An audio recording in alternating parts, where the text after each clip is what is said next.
Hey, this is the last of the Astra Operator Guides. We already talked about Doc, Fort, Probe, Leeway, and Orlin in previous weeks. You can see those in the description or at the card at the top. This week, we are talking about Spike. Spike, the silent assassin, has 2 health, 1 armor, and 3 mobility. For weapons, Spike has the shotgun, car kit, PCC, SMG, PRSC, FOP, IDW, CDP, and APS. For equipment, Spike has the impulse grenade, EMP grenade, and squid smoke.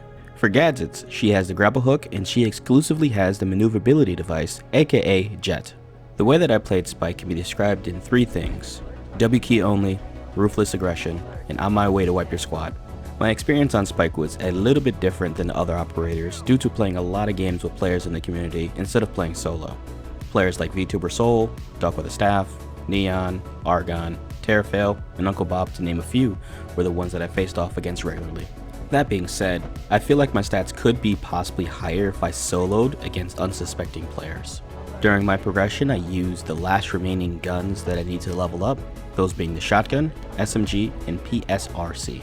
Getting into the good versus the bad, starting with the good, she has really good movement, she has really good weapons, and she has a really good hitbox. Those 3 things make her very annoying to play against. Moving on to the bad things, I could only think of 2 things that were significant enough to bring up. Other than that, she is pretty solid, if not broken at the moment. Those 2 things being a long range weapon that's deep in progression, that being the PSRC, which is unlocked at level 21, and a lack of util, which if you compare it to Probe or Leeway, may look very small. In my personal opinion, I don't think she needs more, but it is something that tips the scale when balancing Spike in the future if they decide to do so. Speaking of which, I do think that she is a bit overpowered in my personal opinion, and I don't think there needs to be any improvements. If anything, there needs to be other things to help balance her and everything else in the game out. The first one being that the other operators need to get buffed. I feel like Doc is the closest just because she plays very similarly. However, Spike has the edge in my personal opinion because the jet cooldown is a lot better than the afterburner cooldown. However, they did just give Doc the jug, so that may bring her back up. I'm not sure, I have to get more experience with the jug to figure that out. Probe I feel like is fine, he doesn't need any adjustments. Leeway I feel like can use a mid-range weapon, however I have seen that DMR or short barrel can be effective. I want to try that out, so I may be wrong on that. Fort needs a whole lot of work, I'll talk about that in another video. And lastly, Orlin, I feel like you need to give him more util, which I talked about in the Orlin guide. Next up would be a change to Jet. Now there's 2 different options you can choose from here. First, you can do 2 charges with the original cooldown, which was a bit faster, or you can go 3 charges with a longer cooldown. Essentially, the goal would be to make it so it's not as spammy and that you have to use it decisively.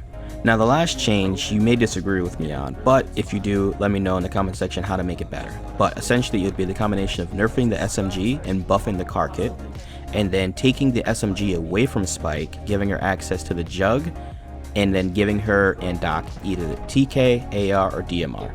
I feel like giving them a mid-range weapon and limiting the close-range weapons could open the door for different playstyles as a result. Moving on, did I enjoy my experience? Yes, I already played fast on Spike, but trying to keep up during the community games forced me to play faster and led me to getting impulse boosting down.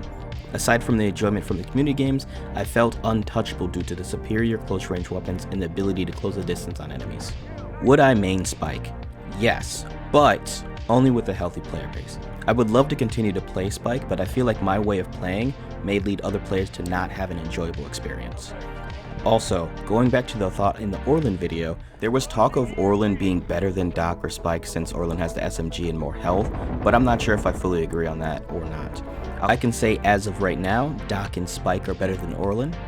Doc and Spike are more annoying at close range, and if you have a good shot, you can outperform Orlin at medium to long range with the PSRC.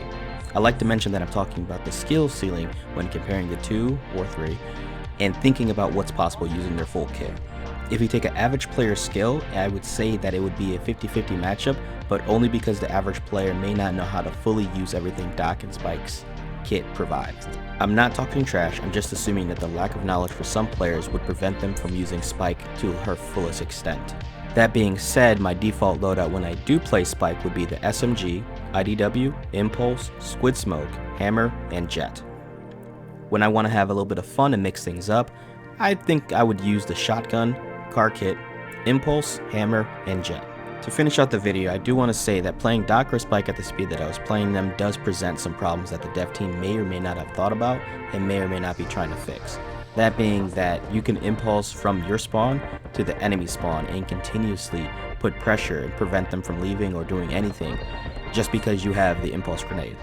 It's a problem because if on smaller maps you can't really do anything, it's not fun for the enemy team, especially if you have two Spikes or Docs. Doing that, it's just not a lot of fun. That being said, the devs did just make Dusty, which you cannot impulse grenade from your spawn to the enemy spawn or to an objective for that matter. So if they keep making maps like that, I can see it as a valid solution for the future. However, it doesn't change anything for the existing maps. Anyway, that's the end of the video. Hope you guys enjoyed. If you missed any of the guides that I put out before, I'll be sure to put a playlist link down in the description as well as the end of the video, so that way you can go and watch whichever one you need to watch. Also, next week we're going to be doing a tier list on all the operators, talking about my thoughts and ranking them, I think S through B? Yeah, that sounds about right, S through B. Anyway, hope you guys have a nice day, and I'll see you guys next time.